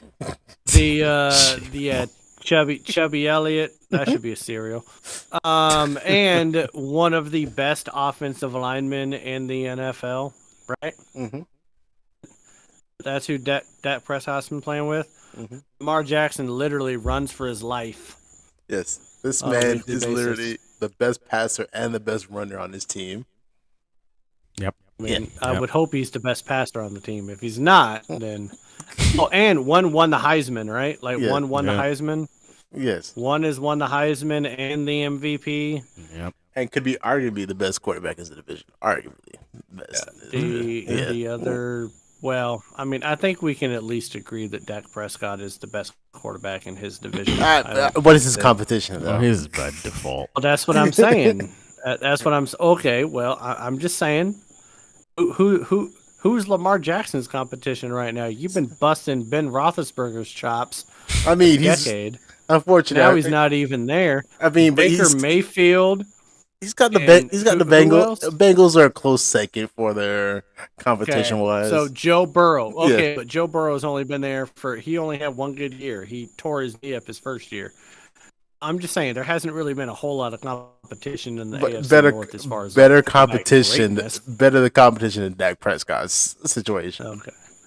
Well, better teams. Yes. I'm just not saying I don't think the quarterback position is all that great. I mean, neither one is not great in either divisions, but yeah. Are they really any better over the either side? You got 8-inch that- Pickett on one side of the room trying to throw around. The other one can't stop paying people to touch him. Where we at with the process? Whoever is saying that Dak Prescott is a better quarterback than Lamar Jackson has a cowboy star tattooed on his ass. Okay, like that's pretty much what that is. So all right. So I have one. What's up with that? But then I have another. But I'm kind of hoping that you have another one, Jalen, because I have two. So if you go don't ahead, have two, you come up may with one. spark something. All right. So my first what's up with that is that, we had a series before the NBA Finals where two teams were playing. And I think those teams were the Celtic and the Heat. And the Celtics won that series. Then a certain three people in the Melheims media have a podcast where two of them are Celtics fans. One of them is misguided bandwagon. I understand that they're a Heat fan. And then the day of, somebody that I'm pretty sure doesn't like their family. I didn't even know they had their family. I thought they were grown in a cryogenics lab. I didn't even know they had a family. But apparently all of a sudden they have family obligations on a Wednesday and a Thursday because they know that typically if this person can't do a show on a Wednesday, we'll push it to a Thursday. So he said that he had plans on a Wednesday and a Thursday. And I think this person might have been trying to duck the smoke of the fact that the Celtics beat the shit out of the Heat. I wouldn't say beat the shit out of the Heat. I would say beat the shit out of the Heat. How many games did we go? How many games did we go in this series? 2-1. Huh? 1. But that's not beat the shit out of us if you go the whole... Yes, it is. Yes, it is. My opinion is if you win to beat the shit out of them, somebody's going home and someone's playing in the finals right now as we speak. And somebody was trying to duck that smoke. And I think that was irresponsible. I think it was disrespectful. If you go 7 rounds of boxing with somebody... I think we need to talk about this. I think we need to talk about this Celtics Heat matchup.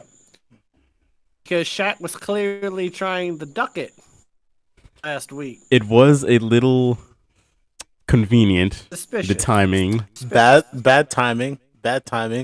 I have a family member moving across the country, and God knows when we ever see this person again, and they want to host this party to make sure that we greet this person off because they're leaving the next day.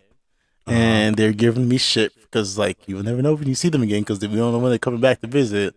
And I was like, I got my podcast. And like, what about the next night? Who is a 48-hour farewell party? And you're talking about a family member that we don't even know about. And you're already saying they're moving across the country, so you've already got an alibi that we're never going to hear about. Malin's very upset that I don't greet him to all my family members. That's what Malin's upset about at this point. Got an alibi. We never hear about him. This person's just making up people. Is that what we're upset about? That he greet Mail to all my family members? He doesn't know everybody, so he's not quite sure if this person exists. I didn't even know you had a family. You got justified birth certificates and mail. I'm not even convinced that you have a mom and dad at this point. We want. I mean, I can't convince you on the dad part, but I can very much convince you. Up until last Wednesday, I thought that Shaq was growing in the tube, and they put too many forehead chromosomes in there, and that's what happened.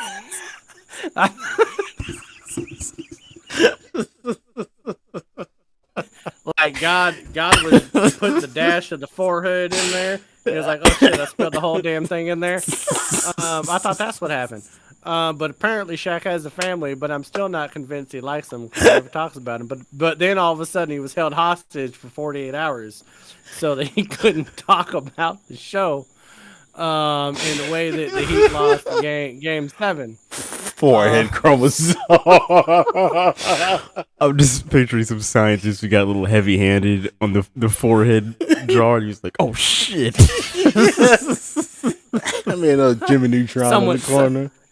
Someone hit a button and red lights are going off. And they're like, "Nah, man, let's just see what happens." And they're like, "Shit, room's too small. The goddamn thing's growing too big."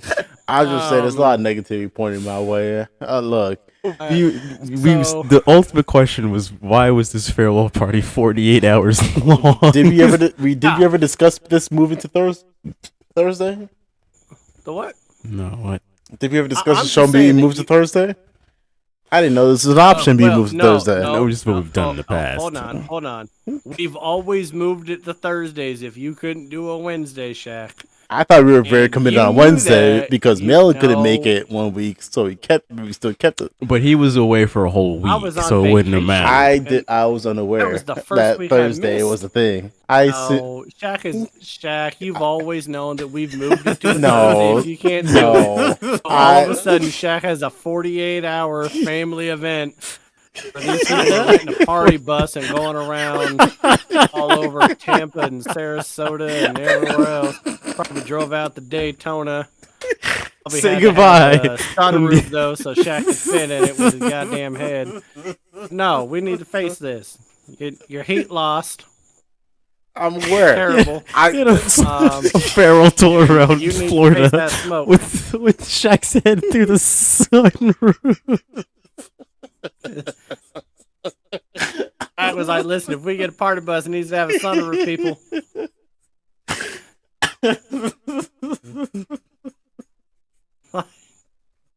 But no, seriously, I just had to give you shit about that.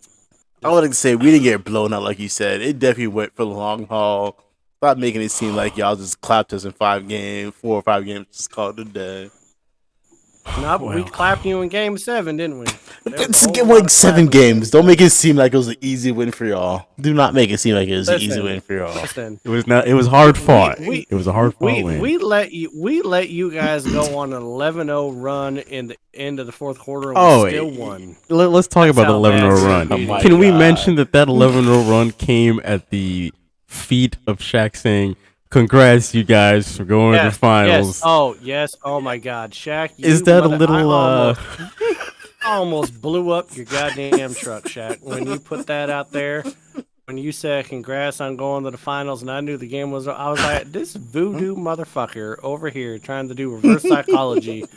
And then it went on an 11-0 run, and I'm texting Jalen. I was like, if this bitch makes it to where they win this game, I swear to God, I'll kill him. I was really trying to play my magic on my. It was like, I wonder if I can manipulate my magic just one time and work in my favor. One time. If Butler had hit that almost 3. Did. If Butler hit that 3. Butler hit that 3. Okay, there's so many different factors that could have come in hands. God is dead. Butler would hit that 3. Okay. Yo. So here's my question. There are multiple plays that could have been reversed. Go ahead, Marlon. Shaq, we had this question last week, and you get to answer it. Okay? That 3 that Butler took, is that the right play? Do you think? Do you think you should have taken that 3? Not the right person. Do you think you should have driven past Horford and gone for the 2 and gone for the tie? Do you think that 3 was the best play? I just don't think it was the right person for the play. We need to stop acting like Butler is a 3-point demon in the game. He's not. Man scored 82 points in 2 games. He was hitting threes that game. He was hitting some threes. Yes, but like I just don't feel like he's good. So you would have rather him driven to the basket for the tie. Yes, I would have. I would have taken my chances with the tie and then played it out from there. Than him taking that 3-point. We need to stop living and dying by the 3 in this game. I know it's a big hype now, but it's definitely like we're seeing teams crumble by this 3-point game. Take it, go by the tie. I feel like we could very much compete with y'all. once you go by that point. Just saying. I am on the record for saying that I thought that was a good shot for him to take because 12 and a half seconds left in that game. If Butler hit that shot and went up by 1, I don't think the Celtics win that game. I think that would have crushed them. I think it would have crushed them. I think that if they were down by 1 with 12 seconds left, when you played with the lead for 3 quarters and up until 12 and a half seconds left in the game, I think that would have been the dagger. I do think that Boston would have been able to hold them off in overtime. I think they would have been able to compose themselves. And my family would have never talked to me again because I would never show up to that family event. That's all I'm going to say about that. My family would have never talked to me, disowned me. It's like, I'm sorry, I got to talk shit. He wouldn't have had a family at that point. Yeah, I wouldn't have. I wouldn't have to worry about family event ever again. Just wouldn't have been my concern. In my sphere of life, I didn't even know you had one. So now you do. I got a sister. I got a mother, not a father, so that might as well not exist for you. I got he was born in a lab. Like I told you, the man was born in a lab. Forehead chromosome. His mom was designing him, and then you don't have a mom without a dad. Happens. You know the same chromosome. You know the same chromosomes he gave Jimmy Neutron in his head. Put that one in mind too. Don't watch cartoon. I'm just saying, sperm swims from somewhere. Is all I'm saying. So, anyways, who else? It's a hell of a show. No, it's great. I love it. I just needed Zach to have that smoke there. If you do not attack, you thought you were gonna duck it. If you don't attack me at least once a show, what is this show? What is this show? This man spent 5 minutes setting up to attack me. That's all I'm saying. Listen, at the end of the day, love you, Shaq. But you know, somebody is +3 in Ride or Die in 5. Other people are +39. Sorry, Ride or Die in 5. Can you give me credit? I was negative like 5 weeks ago. you were negative. I was negative. Now I'm positive. What more do you want from me? I got better. You were. I am that kid that had a negative 32 in math and got a 7, and now got a 65. And now all of a sudden people are still mad at me. It's like, give me the credit. I'm almost batting 500 here. Good for you. Good for you. And listen, I don't even need the charity. Like Jalen tried to give me a +41 today. Apparently Jalen didn't know how to do math either. And I had to correct him that it was +39, not +41. When I looked at it, I was like, +41, I'm awesome. Then I was like, wait a minute, that math don't make sense. Last thing I'm going to do is fact check Jalen, because Jalen's going to be like, you know what, you don't have +3, you got -4. Go ahead. Actually, you're right. -13. Been miscounting this whole entire time. Take it all in, folks, because the Ride or Die in 5 is going to go on its summer hiatus once the finals comes to an end. Once football starts, that's the last you'll see me be positive for a while. We can start doing baseball games. Might as well pick names out of a hat at that point. Yeah. Like I said, what you're saying is that I would have an even bigger advantage. Correct. Can we wait till football season for that? Can we wait till? Yeah, I'm ready to dig myself into a hole because I can't keep myself. Why does Draymond Green have 2 points this whole entire game? Anyway, I think what we need to do is like we need to do a Ride or Die in 25 on like when am I going to eclipse Shaq on wins. Week 1. Shaq just lost his beer. If I had to guess, once we have multiple games again, week 1. I'm only down by 4. The sad thing is, if you would have gone 55 episodes without mailing about 60 episodes, how many episodes did we have before mailing started this process? A little over 50. A year, so probably 50 something. Yes, and Malin will literally have it clip me in wins before the year's over. Before October. I will have a year's head start, and Malin will still clip me in wins in this. It's gonna happen, 100%. 100%. What I would really like is for Boston to actually hit a goddamn shot because Golden State's gone cold right now. And we're not hitting anything. It's like we just need this game to be a 1-point game. Just don't let Steph shoot a three. Just don't let that happen. Don't let Steph shoot a three. You guys would have finished the rest of this game on stream? Oh, let's go ahead and do it. Because I don't have any other what's up with that. And Me neither. Yeah, I just needed 6 minutes left anyway, so. Yeah, that means we'll be here for about half an hour. Especially if it's close. If we can hit a shot, it will be about 6 minutes, but. Yeah. Well, hey, like I said, man, Golden State went cold. And we actually kind of held serve a little bit. We kept the lead in the third quarter. So yeah, it teetered there for a minute, but we didn't completely. We didn't do as bad in the third as we normally do. There's a bucket. Okay. Yeah, focus it on man was a little ahead of Shaq and I, so. That was Tatum, baby. Here we go. Shaq just burped, and I smelled every last bit of it.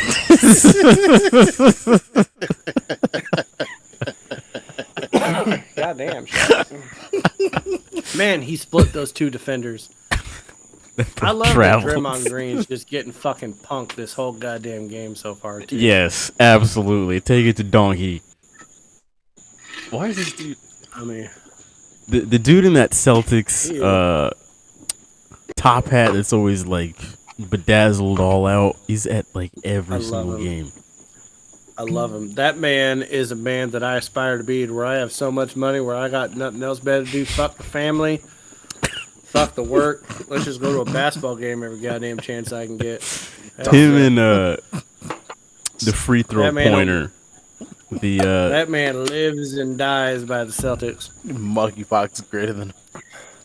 Shout out to you guys, Nestor in the chat. He says it warms my heart to see Simp Prince Curry take another L. Jesus Christ. Also, do the Seahawks have a competent quarterback? Nestor, goddamn. It's not an L yet. You Dolphin mother. He says, love you, Nestor, but Jesus. You might change that here. He says monkeypox over Warriors, but also on a different note, he says, do the Seahawks have a competent quarterback yet? Okay. But your quarterback is Tua. That is going into interviews like talking about, hey, did you guys see that deep ball I threw to Tyreek Hill while I'm wearing shorts and no shoulder pad and no defensive rush and no defensive coverage because you can't touch anybody? That's your quarterback. You got a midget motherfucker like I had for 10 years, okay? Except mine won a Super Bowl. All right? Let's calm down, Mister. The quarterback talk. All right? Shout out Jesus to Lord. Nestor in the chat. He says, I love Nestor. I do. Nestor's great. His response what was, else he got? touche. No, I will say this, though, Nestor. I will say this. If the Dolphins were in any other division, well, if the Dolphins were in the NFC East and not the AFC East, I think they'd probably be a contender for that division. Probably. Because they do have they got a really smacking defense. They got a hell of a lot of talent on offense. I mean, shit, that wide receiver or you guys got.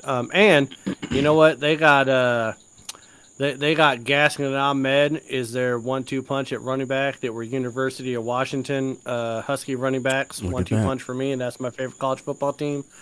The quarterback situation is all like if Tua can figure it out, and sometimes it happens late for people.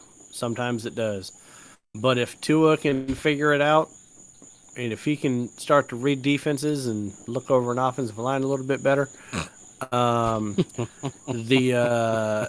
I think, well, no, I don't mean that as a disrespect. I really don't. I just think that the biggest difference, and maybe you guys disagree with me on this, I think the biggest difference between somebody like Russell Wilson and Tua are two things. One is that Russell Wilson has still, even though he's a Denver Bronco, He has the best deep ball in the NFL. Mm-hmm. Best deep ball. Hands down. Nobody throws the deep ball better than Russell Wilson. Second, he had such a pocket presence on knowing when to get out of the pocket, when to scramble, and he was able to make magic happen with that scrambling ability that Tua just doesn't seem to have. At least he hasn't shown it yet. But Russell Wilson showed it from, week 1 of his rookie year. Mm-hmm. So if he can get a little bit more of that pocket awareness, if he can get a little bit better at throwing the ball, like scrambling outside the pocket, I think the Dolphins can make some noise. It's just unfortunate that the Bills are in their division, and Bill Belichick is still in their division. Even though I was making fun of you today, Jalen, with the Patriots, I still think that picture was funny. You didn't think it was funny. Shaq didn't even comment. I don't know why Shaq didn't comment. I thought Shaq would have thought that was funny too.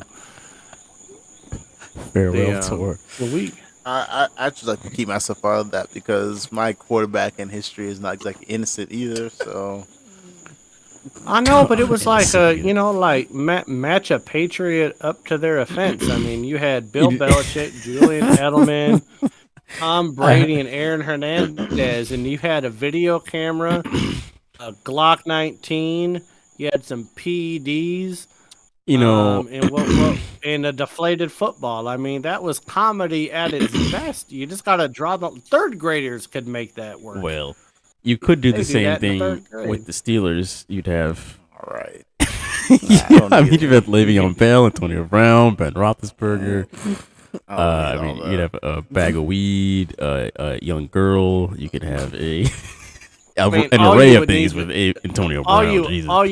All you would really need to do is have Ben Roethlisberger and then 4 blonde-haired white girls and just draw a line to all 4 of them. That's all you really need to do. And that's exactly why I stood out of this argument. I know my battles, and I chose it properly.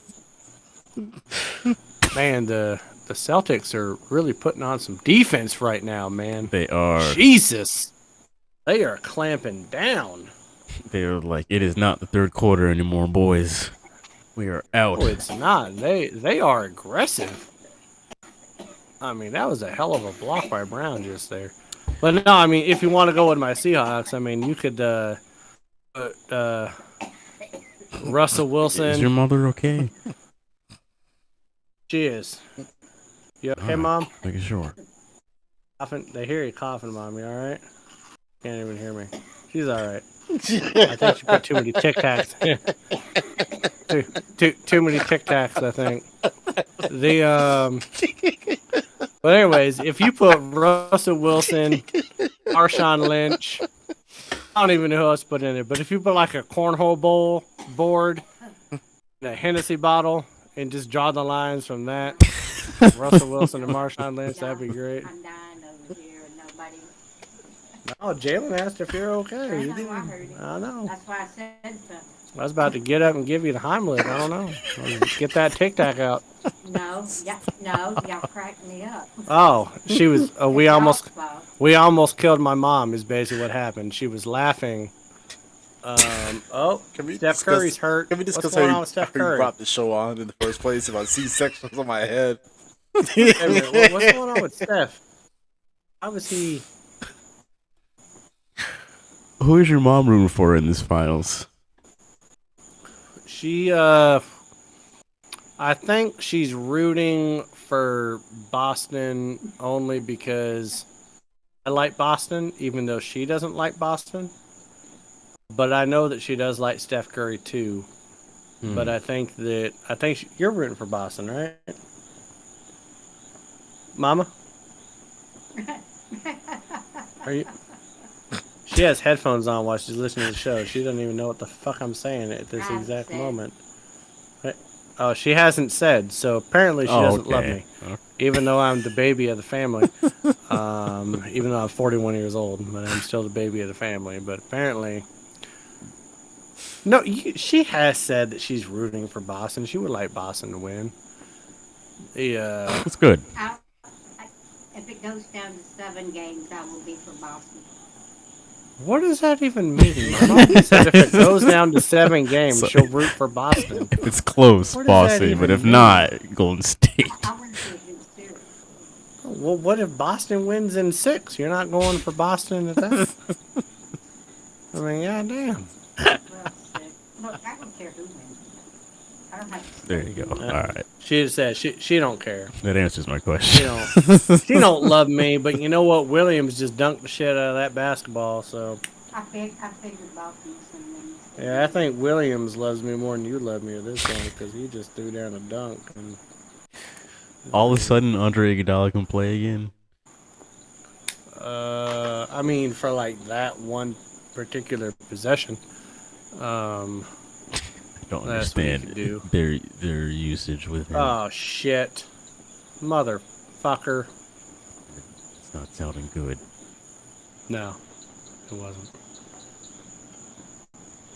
The fact that we're sweating this with 3.5-ish minutes left is The fact that we're sweating it with a 12-point lead with 3 minutes left tells you Yeah. how good Golden State is. But I'm also sweating because it's like 200,000% humidity right now outside, and I still have my fire pit on. That was a bad shot, Tatum. What the fuck was that?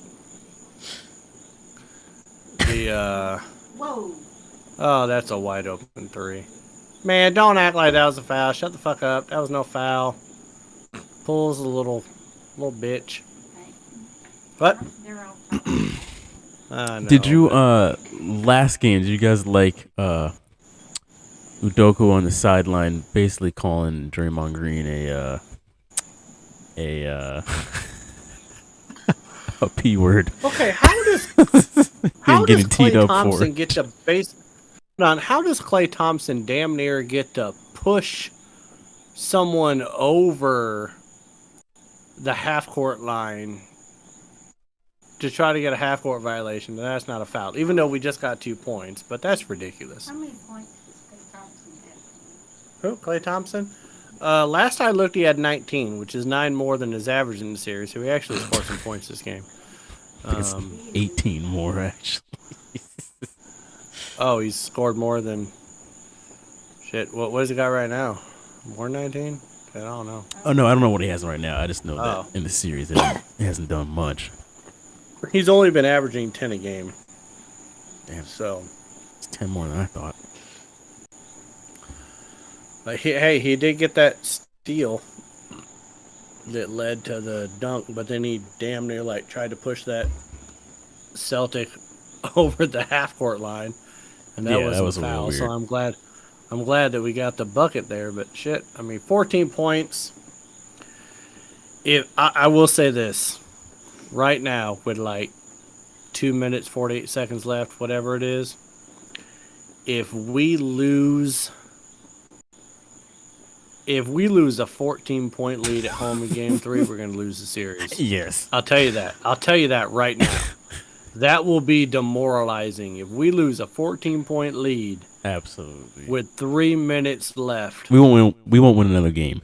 Simple as that. Yeah, that will be demoralizing.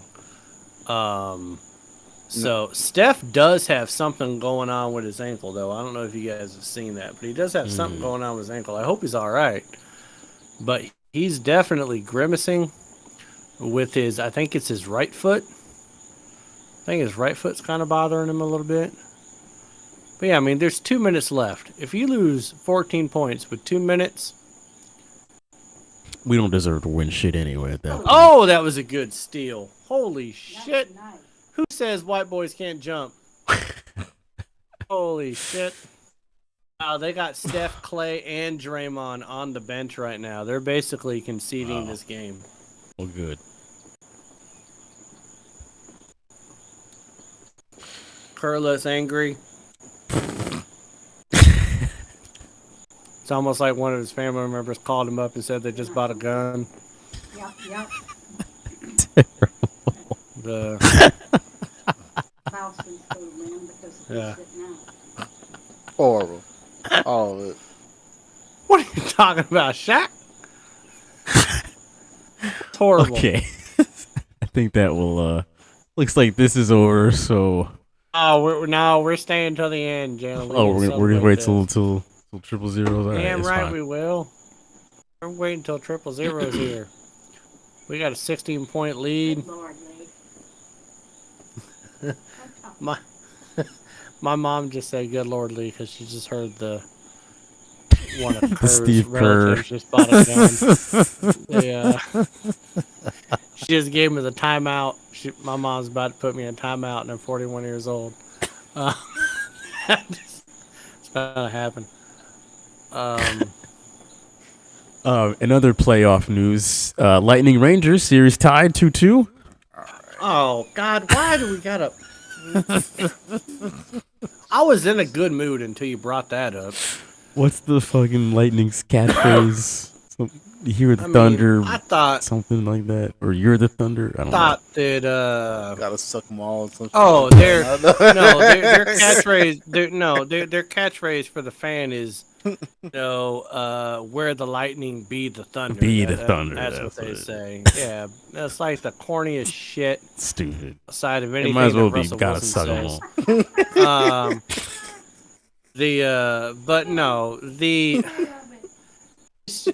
I mean, okay, so the Rangers are 8-1 in the playoffs at home. So I'm hoping that the Rangers go back home and take care of business. I've never rooted for a New York team as much as Need them to do that. Because 90% of New York I teams know. got awful. I've never rooted for a New York team, but Yeah, I am not now. much at all. Because Lightning fans are still talking shit to me. And I don't like it when they have reason to talk shit when they win these games.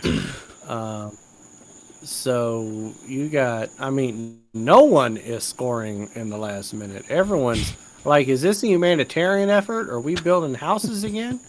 Is Russell Westbrook on the court? No one's making a shot. Man, Might as Steve well Kerr be looks up so there. dejected.